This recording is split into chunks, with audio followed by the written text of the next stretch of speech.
पाकिस्तान मेरी नज़र से पाकिस्तान के अहले सुन्नत कहलवाने वाले एक बहुत बड़े पीर साहब का बयान गुज़रा, जिसके अंदर वो करबला के हालात बयान करते हुए नौज़ बिल्ला ये कह रहे थे कि सैयदा ज़ैनब रज़ी अल्लाह तआला अन्हा ने नौज़ बिल्ला अपनी बेबसी ज़ाहिर करते हुए कहा कि मैं अली की बेटी फ़ातिमा की बेटी एक बदनसीब औरत हूँ। नौज़ बिल्ला, भाई बदनसीब का जो लफ्ज़ है ये आप अपनी बेटी के बारे में कहें तो आपको कोई कुछ नहीं कहेगा।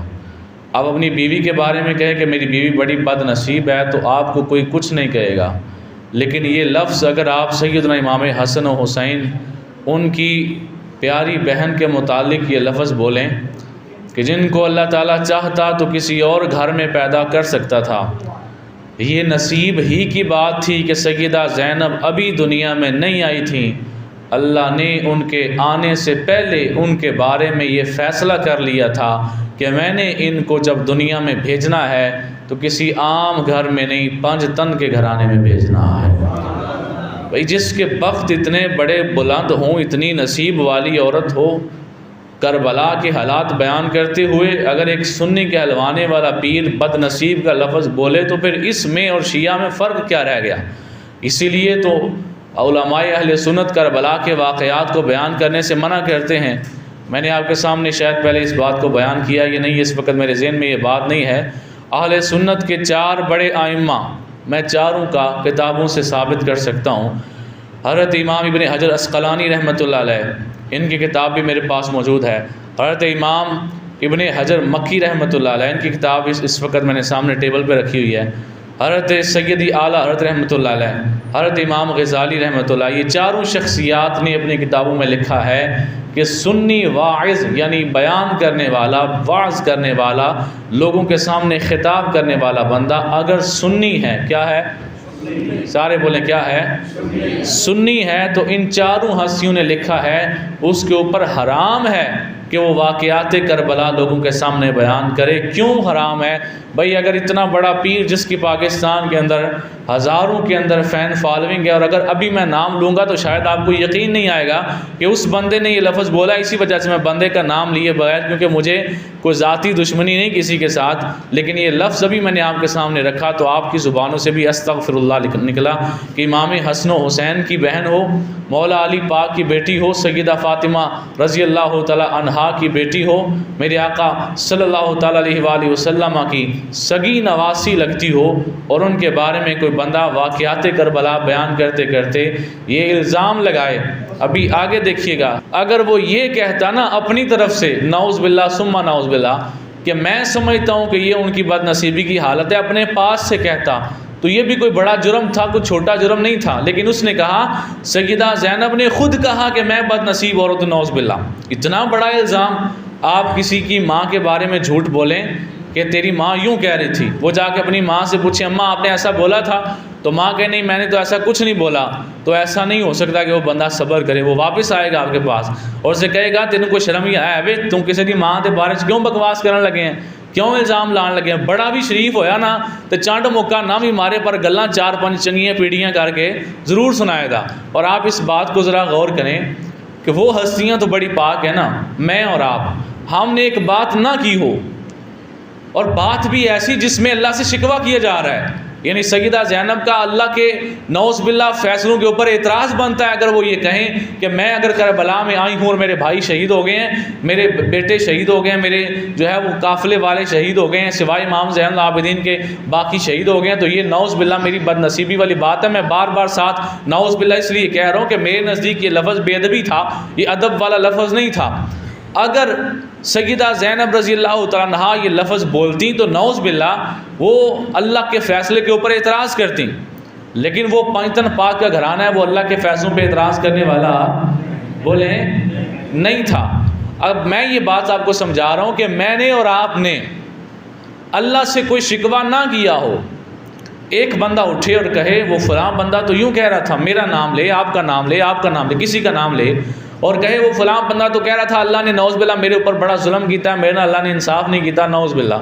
बात चलती चलती आप तक आए, ईमानदारी से बताएं दुख लगेगा कि नहीं लगेगा? लगेगा ना कि मैंने तो अपने अल्लाह से कोई शिकवा नहीं किया, मैं तो अल्लाह का फरमाबरदार बंदा बन के रहने की कोशिश करता हूँ। इंसान है, गलतियाँ ख़ताएँ हम सब से हो जाती हैं, गुनाह हो जाते हैं, लेकिन हम इतने बुरे भी नहीं हैं कि हम अल्लाह से लड़ने लग जाएं कि या अल्लाह तू मेरे नाल क्यों कीता है। इतने तो हम मुसलमान हैं, इतने पागल तो नहीं कि अल्लाह से लड़ने लग जाएं। तो मैं और आप ये बात बर्दाश्त नहीं करते कि हमारे बारे में कोई बंदा ये अल्फाज बोले कि ये बंदा नाशुक्र है अल्लाह का, ये बंदा अल्लाह से लड़ता है, ये बंदा अल्लाह से लड़ाई करता है, या अल्लाह तूने मुझे ऐसा क्यों कहा। मैं और आप ये बर्दाश्त नहीं करते। तो फिर सैयदा ज़ैनब रज़ी अल्लाह तआला अन्हा, जिन्होंने नबी पाक सल्लल्लाहु तआला अलैहि वसल्लम की आगोश में अपनी आँखों को खोला है और जिनकी विलादत पंजतन पाक के घराने में हुई है और जिनको तस्लीम व रज़ा और सब्र का और अज़ीमत का पहाड़ कहा जाता है, कि जिस वक़्त एक औरत अगर सफ़र कर रही हो ना तो उसके साथ उसका सफ़र करने वाला, उसका भाई, उसका खामन, उसका बाप, कोई भी वो रास्ते में फ़ौत हो जाए तो उस औरत के लिए घर पहुंचना बड़ा मुश्किल हो जाता है। वो औरत ये नहीं कि घर पहुंचने के लिए गाड़ी नहीं मिलती, उस औरत से सब्र नहीं होता कि मैं इसके साथ घर से निकली थी और रास्ते में इसका विसाल हो गया है। मर्द के साथ कोई औरत हो और वो फौत हो जाए, मर्द पहुंच जाता है, मर्द का जिगरा है इतना, औरत के लिए बड़ा मुश्किल होता है। औरत पता नहीं कितने रिश्तेदारों को फ़ोन करेगी, अपने पास बुलाएगी, फिर जाएगी। मर्द के लिए बग़ैर किसी को फ़ोन किए फ़ौरन उस औरत को जो उसके साथ सफ़र कर रही है उसे हॉस्पिटल ले जाना, ये एक नॉर्मल सी बात है। वो ले जाएगा, वो वहीं बैठ के देखता नहीं रहेगा। औरत मबहूत होकर रह जाएगी, उसे समझ नहीं आएगी मैं करूं क्या, कि मैं इसके साथ घर से निकली थी, ये मेरा भाई या बाप या खामन जो भी है, ये रास्ते में इसका विसाल हो गया, वो परेशान हो जाएगी। ये आज की औरत का हाल है। लेकिन सैयदा ज़ैनब रज़ी अल्लाह तआला अन्हा, जिस वक़्त सारा ख़ानदान शहीद हो गया, आपको यज़ीद के दरबार में जो है वो जब पेश किया गया तो क्या सैयदा ज़ैनब ने सर झुकाया हुआ था? क्या उस वक़्त बोलने की हिम्मत नहीं हो रही थी? ना ना ना ना। आप पढ़ें कुतुब सीयर के अंदर ये बात मौजूद है। सैयदा ज़ैनब ने यज़ीद के दरबार में खड़े होके ऐसा गरजदार आवाज़ में खुतबा दिया कि पता चलता था कोई आम औरत नहीं बोल रही, अली की बेटी खुतबा दे रही है। और आपने फरमाया था, ये अल्फाज आपने बोले थे कि जाओ तुम आज मातम कर रहे हो इमाम हुसैन को शहीद करने के बाद, जाओ क़यामत तक यूं ही मातम करते रहोगे। क्या ख्याल है ये वक़्त के बादशाह के सामने भावें कमीना सी यज़ीद तखत ते बैठे सी ना, वो भाई ते सज्जे खबे फौजी ते मौजूद सन, हथां तलवारां ते है सन। क्या समझते हो ये जुर्रत वाली बात नहीं थी कि सामने बादशाह खड़ा है और एक औरत हो के, मर्द नहीं औरत हो के ये कह रही है कि जाओ क़यामत तक हमेशा पिटते रहो दे। ये गुस्सा था कि नहीं था गुस्सा? ये जुर्रत थी कि नहीं थी जुर्रत? ये अंदाज जिस औरत का यज़ीद के दरबार में जाकर जिसका रोब कम ना हो, जिसका दबदबा कम ना हो। और आपके अल्फाज, ये बच्चे बैठे हुए उन्होंने किताबों के अंदर पढ़े होंगे, आपने फरमाया था यज़ीदियो तुम्हारा कैसा इस्लाम है, तुम तो वो लोग हो जिस औरत ने बड़ी मेहनत के साथ खुद सूत काटा और जब वो मुकम्मल हो गया उसने अपने हाथों से उसे टुकड़े टुकड़े कर दिया। यानी तुमने कलमा पढ़ा, नमाज पढ़ी, ज़कात अदा की, रोज़ा रखा, क्या फ़ायदा हुआ जब तुमने नबी के अहले बैत के साथ यूँ दुश्मनी की? तुमने अपने हाथों से अपने इस्लाम के छोटे छोटे टुकड़े कर दिए, तुम्हारा कौन सा इस्लाम है? अब जिस औरत का यज़ीद के दरबार में खड़े होकर जुर्रत का अंदाज़ ये है कि वो ये नहीं देख रही कि दाएं बाएं जो है वो सिपाही खड़े हैं, इनके हाथों में तलवार है, और सामने खड़ा कमीना शख्स वो तख्त पे बैठा हुआ अपनी बादशाहत के नशे में इतना मस्त है कि उसने मेरे भाई को शहीद करवा दिया। उसने अहले बैत पाक के तमाम जो नफूस कुदसिया करबला में गए थे किसी के ऊपर रहम नहीं किया, सबको शहीद करवा दिया। अगर मैं बोलूँगी कहीं मुझे भी ना करवा दे, ऐसा कोई डर सैयदा ज़ैनब के दिल में बोले नहीं आया, कोई दिल में डर नहीं आया। तो भाई ऐसी औरत जिसका सब्र, जिसका हौसला, जिसकी इस्तिकामत और जिसका रोब व दबदबा यज़ीद के दरबार में जाकर भी वैसे का वैसा सलामत है, उस औरत के बारे में ये अल्फाज बोलना कि सैयदा ज़ैनब ने नौज़ बिल्ला कहा कि मैं तो बदनसीब औरत हूँ, नौज़ बिल्ला। भाई सैयदा ज़ैनब रज़ी अल्लाह तआला अन्हा आजकल की औरत की तरह नहीं थी कि अगर बीवी को आपने 30 साल तक अपने निकाह में रख के दुनिया की हर एक जो है वो आपने उसको सहूलत दी, एक दफ़ा आपने एक बात उसकी नहीं मानी तो वो कहेगी जदों दी तेरे घर आई हैं मैं सुख नहीं वेखिया। मट्ठे बोलिए बीवियाँ को नहीं पियाँ सुन दियाँ इत्थे कि आखदी ने जदों तेरे घर आई हैं सुख नहीं वेखिया। ये मैं अपने पास से बात नहीं कर रहा, हदीस मुबारका में आता है तवज्जो फरमाएं, नबी पाक सल्लल्लाहु ताला अलैहि वसल्लम ने इरशाद फरमाया कि औरतों की कसरत मैंने देखी दोज़ख के अंदर, और वजह सरकार ने यह बयान फरमाई कि वो अपने खामन के तमाम एहसानात को एक जुमले के अंदर रौंद के रख देती है कि खामन ने इतनी ज़िंदगी उसके साथ अच्छी गुजारी, एक बात नहीं मान सका तो वो आगे से कहती है तेरे घर कभी कोई सुख नहीं वेखिया। तो जिस आज की औरत का ये हाल है कि वो नाशुक्री है, लेकिन क्या अब आज की औरत के साथ सईदा ज़ैनब रज़ी अल्लाह तआला अन्हा को मिला सकते हैं? नौज़ बिल्लाह, हरगिज़ नहीं मिला सकते। ये जो आज की औरत मुसलमान औरत है, अगर इसके सर पे चादर सलामत है तो ये सदका है सईदा फ़ातिमा की औलाद का, ये उनके सब्र का, उनकी इस्तिक़ामत का। आज आपने देखा है, मैंने कई दफ़ा इस बात को नोट किया है, और ये किसी के ऊपर तनकीद नहीं कर रहा, ये हो जाता है बाज़ औक़ात। आखिर माँ है ना, माँ के अंदर जो है वो जो अल्लाह ने मोहब्बत रखी हुई है। मैंने कई दफ़ा इस बात को नोट किया, शायद आपने भी किया होगा, किसी माँ का जवान बेटा फौत हो जाए या वो फौत ना हो, उसका कोई एक्सीडेंट हो जाए, नुकसान हो जाए, तो वो माँ की हालत ये रह जाती है कि उसके सर पे चादर है या नहीं, उसे होश नहीं होती। देखा है ना आपने इस बात को, उसे सर की चादर का होश बोलें नहीं रहता। सईदा ज़ैनब रज़ी अल्लाह तआला अन्हा, आपके अपने बेटे भी शहीद हुए, आपके भांजे, भतीजे, भाई, सारे रिश्तेदार, सिवाय इमाम ज़ैनुल आबिदीन के जो करबला के मैदान में जो आप ज़िंदा रहे, बाकी जितने लोग शहीद हो गए। सईदा ज़ैनब रज़ी अल्लाह तआला अन्हा के सर का एक बाल भी नंगा नहीं हुआ। तो उनके साथ आज की औरत का कोई मुवाजना बनता ही नहीं है। तो लिहाजा कोशिश करें, मैं किसी का नाम लिए बगैर आज के इस जुमा के खुतबा के अंदर ये आपसे अर्ज़ करता हूँ, कोशिश करें कि जिस पीर की आपने बैत की हुई है ना, थोड़ा सा उसे देखा करें कि वो क्या क्या बयान करता फिर रहा है, वो दीन के इल्म के ऊपर किस कदर पुख्ता है। विजमा शरीफ के कलंदर ने कहा था कि अगर एक बंदे ने आपको, किसी आलिम दीन को, इमाम मस्जिद को 8-9 साल पढ़ा के इस काबिल बना दिया है कि वो आपकी जो है वो हिदायत के लिए हमेशा कोशिश करता रहता है, आप उसे कोई कबीरा गुनाह करते हुए नहीं देखते, जो आपका इमाम है, आप उसे कोई बड़े गुनाहों में मुब्तला नहीं देख रहे। छोटी मोटी गलतियाँ तो हर इंसान से हो जाती हैं, कबीरा गुनाह करते हुए आप अपने इमाम को नहीं देख रहे, और वो आपको भी हमेशा हिदायत की तरफ बुलाता रहता है। तो उन्होंने कहा था फिर उस इमाम का जो उस्ताद है ना, जाओ जाके उसके हाथ पे बैठ करके उसे अपना पीर बना लो कि तूने अगर एक बंदा हमारे पास जो भेजा हुआ है उसका ये हाल है कि वो खुद भी गुनाहों से बचता है, हमें भी बचाता है, फिर पता नहीं तेरे और कैसे इतने शागिर्द मुआशरे में रोशनी फैला रहे होंगे। लिहाजा पीर होने का सबसे बड़ा हकदार तुम्हारे इमाम का उस्ताद है, जाओ जाके उसके हाथ पे बैठ कर लो। इसलिए कि पीर होने के लिए हवा में उड़ना ये कोई कमाल रखना ज़रूरी नहीं होता, पीर होने के लिए ज़रूरी ये होता है बंदा खुद भी गुनाहों से बचे, दूसरों को भी बचाता रहे। तो अगर मेरे भाइयों, अगर आपको इतना इल्म है ना कि आपने किसी को पीर अपना बनाया हुआ है, अगर आपने किसी के हाथ पे बैत की हुई है, इतना इल्म है आपको, हालांकि ये कोई फ़र्ज़ या वाजिब नहीं है। अगर एक बंदा, मैंने कुछ अर्सा पहले बाकायदा इस पर बयान किया था कि आला हज़रत रहमतुल्लाह अलैह फरमाते हैं, अगर एक बंदा किसी भी पीर के हाथ पे बैत नहीं कर रहा, फिर भी उसके 4 पीर मौजूद हैं। कितने जी? मुझे नहीं आवाज़ आई, कितने? 4। अल्लाह का कुरान उसका पीर है, यानी उसकी हिदायत की रोशनी का सबब है, फिर हदीस रसूल उसकी हिदायत का सबब है, और फिर वो चूँकि सुन्नी है तो जितने सुन्नी असलाफ़ गुज़रे हैं वो सारे उसकी हिदायत का सबब हैं, और फिर जितने अहले सुन्नत के अंदर औलिया अल्लाह गुज़रे हैं वो सारे उसकी हिदायत का सबब हैं। 4 पीर उसके हैं। जिसने किसी पीर के हाथ में बैत बोले नहीं की, अगर आपने किसी को पीर बनाया हुआ है तो इसका आपको पता है कि मैंने पीर बनाया हुआ, इतना इल्म है आपके पास कि आपने किसी के हाथ में बैत की थी जाके कि आप मेरे पीर हैं, तो फिर इतना इल्म भी तो होना चाहिए कि पीर दे पीछे ध्यान भी रखना है कि पीर सानू सीधा करना कि आप ही ना डेंगा होया। इसलिए कि पीर नबी नहीं है, नबी वो है जिससे गुनाह नहीं हो सकता, नबी वो है जिससे गलती नहीं हो सकती। नबी के अलावा जो भी है उससे गलती की गुंजाइश है, गुनाह कर सकता है। आपने पीर बना लिया, उसको हाथ पे बैत कर ली, उसके बाद कभी मुड़ के देखा भी नहीं कि पीर साहब करबला का मौका आया तो क्या बयान करते फिर रहे हैं।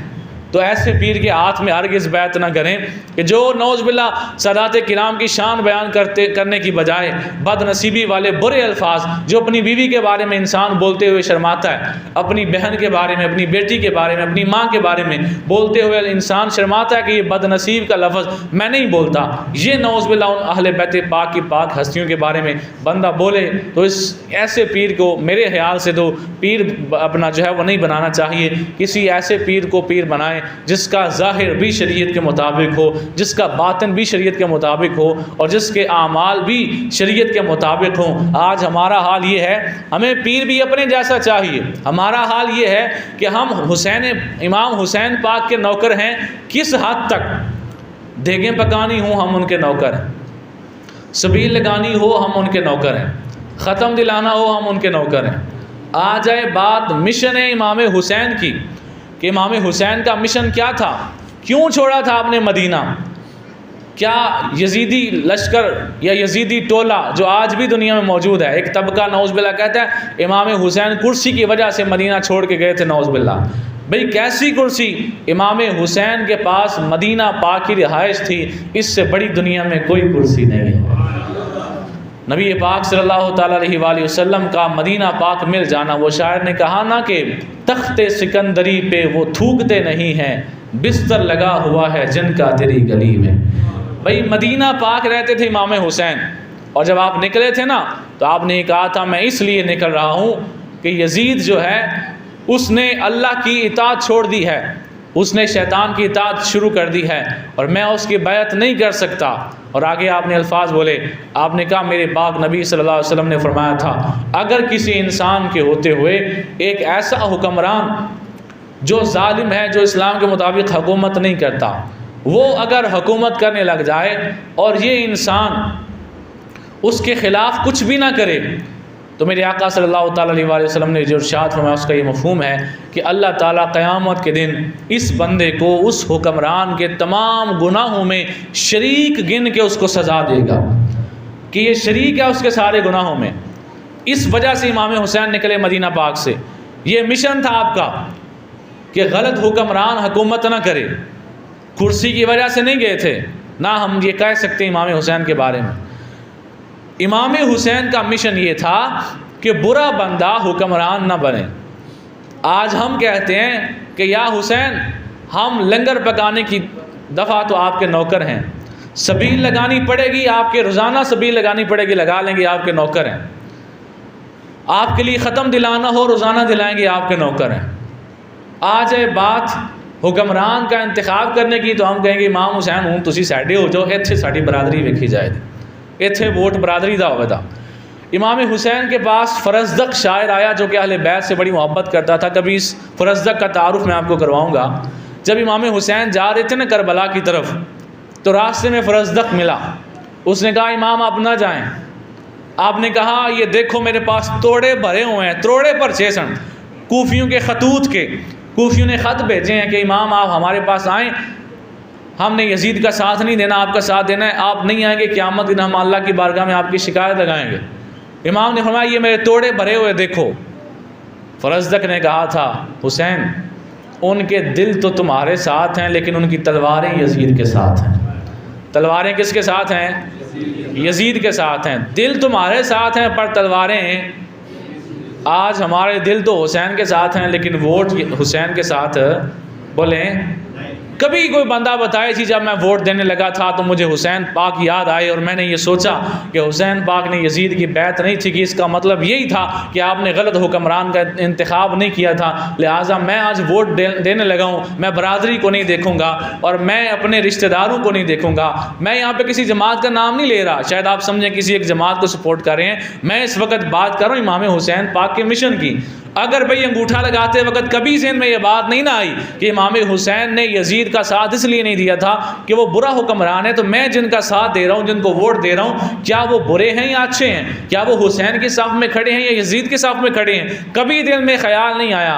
तो फिर भाई आप हुसैन पाक का नाम तो ले रहे हैं लेकिन उनके मिशन के ऊपर अमल बोले नहीं कर रहे। वो शायर ने बड़ी खूबसूरत बात की, उसने कहा कि मैं दाद दें तेरे फैसले नो, किवें दाद दें तेरे फैसले नो, पिया दीद बेदीद नु देना कदी छेड़ तू जिक्र रिसालत दा, सैं वक्त तौहीद नु देना ए हाकिम कोई चंगियाई ते नहीं, पिया अथरू ईद नु देना।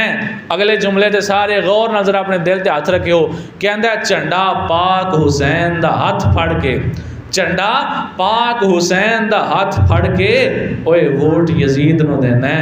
अपना हर दौर के अंदर कोई ना कोई हुसैन का जानशीन होता है और कोई ना कोई यजीद का जानशीन होता है। बिला वजह किसी ने नहीं कहा था कत्ल हुसैन असल में मर्ग यजीद है। इस्लाम ज़िंदा होता है हर करबला के बाद, ये नहीं बोला करबला के बाद, इस्लाम ज़िंदा होता है हर करबला के बाद। मतलब ये हुआ हर दौर में यजीदी भी होते हैं, हुसैनी भी होते हैं। तो बंदा हुसैन पाक के लंगर तो पकाए, सबीलें तो लगाए, ख़त्म तो दिलाए, महफिलें तो कराए, लेकिन जब मिशन इमाम हुसैन 5 साल के बाद कभी ये इंतखाब करने का वक्त आ जाए कि किसको वोट देना चाहिए, किस हुक्मरान का इंतखाब करना चाहिए, वहाँ बंदा भूल जाए इमाम हुसैन पाक को और बंदा कहे कहते हूँ मेरे बरादरी वाले ने आखे ना तो मौत नाल चलना है। आखिरी हदीस से पाक सुना के अपनी गुफ्तगू ख़त्म करने लगा। मेरे आका सल्लल्लाहु अलैहि वसल्लम ने इरशाद फरमाया, हदीस मुबारक का मफ़हूम है कि असबियत, कौम परस्ती ये एक लानत है, इसके सबब लोग दोज़ख में जाएंगे। पूछा या रसूल अल्लाह असबियत क्या है? हुज़ूर ने फरमाया असबियत ये है कि बंदा अपनी कौम की हिमायत करे चाहे वो गलत काम कर रही हो। बंदा बस ये देखे कि ये मेरी कौम ये काम कर रही है ना, तो लिहाजा मैंने ये काम करना है। बचपन में आपने एक वाक़या पढ़ा होगा कि एक वो कबूतरों का झुंड उड़ रहा था तो नीचे एक जाल लगा हुआ था, तो वो कबूतर कहने लगे कि हमने नीचे जाना है, जाके दाने चुगने हैं। उनके अंदर एक बूढ़ा सियाना बुजुर्ग कबूतर था। उसने कहा नीचे ना जाओ, इतने दाने ज़मीन पे अगर बिखरे हुए हैं तो कोई जाल भी होगा, कोई शिकारी भी होगा आके पकड़ लेगा। तो उन्होंने कहा असना तो जाना ही जाना, तू जाना या नहीं तेरी मर्जी। तो वो सारे के सारे जवान कबूतर जिनको अभी अकल शौर इतना नहीं था कि नीचे कोई जाल भी होगा, वो सारे नीचे उतरे। उन पीछे बाबे राख्या सी भी थले ही चलने, उन्होंने तो कम अज कम नहीं सी ना थले होना चाहिए था। अकल जो थी, पता जो था कि नीचे जाल हो सकता है। जब वो नीचे आया तो शिकारी पास ही खड़ा था, छुपा हुआ था। उसने आके उसको जो है वो बंद किया और जाल के अंदर सारे कबूतर आए। फिर वो बुजुर्ग कबूतर को एहसास हुआ कि मनो मेरी अकल का फायदा तो कोई नहीं कि मैं अपनी कौम का साथ ही देता है, हालांकि गलत कर रहे सन। इससे आगे मैंने कहानी नहीं सुनानी, मैं सिर्फ इशारा करना था कि ये असबियत है अपनी कौम का साथ देना, चाहे कौम गलत काम कर रही है, चाहे कौम किसी गलत जगह पे खड़ी हुई है, उसका साथ देना। हुजूर सल्लल्लाहु अलैहि वसल्लम ने इसको दोज़ख में ले जाने वाला काम बोला। शायद कोई बंदा बाद में ये कहे कि इमाम हुसैन का, यजीद का जो है वो उसके ख़िलाफ़ इमाम हुसैन का खुरूज करना और आपका उसके खिलाफ जिहाद करना ये और मामला है, और हमारे मुल्क में जो वोट होते हैं ये और मामला है। तो भाई इसका जवाब ये है, बिल्कुल ऐसी बात है। इमाम हुसैन के दौर में ये आजकल वाला वोटों वाला निज़ाम नहीं होता था, लेकिन बाद के मादे को समझे। इमाम हुसैन के आपका मिशन ये था कि आपने गलत हुक्मरान का साथ नहीं दिया, गलत हुक्मरान को ना वोट देंगे, कुछ ना कुछ हुसैन के फरमाबरदारों में नाम लिखा जाएगा। इस वजह से करके मैं दोबारा अपनी बात को ख़त्म करते हुए ऐलान कर दूं कि मैंने किसी जमात का नाम नहीं लिया, किसी एक जमात को मैंने सपोर्ट नहीं किया। मैंने हुसैन पाक का मिशन आपके सामने रखा है कि ये आपका मिशन था, सबीलें लगाएं, ख़त्म दिलाएं, जिक्र करें, महफिलें करवाएं, लेकिन साथ साथ थोड़ी सी तवज्जो आपके मिशन की तरफ भी होनी चाहिए। अल्लाह अमल की तौफीक अता फरमाए। वमा अलैना इल्लल बलागुल मुबीन।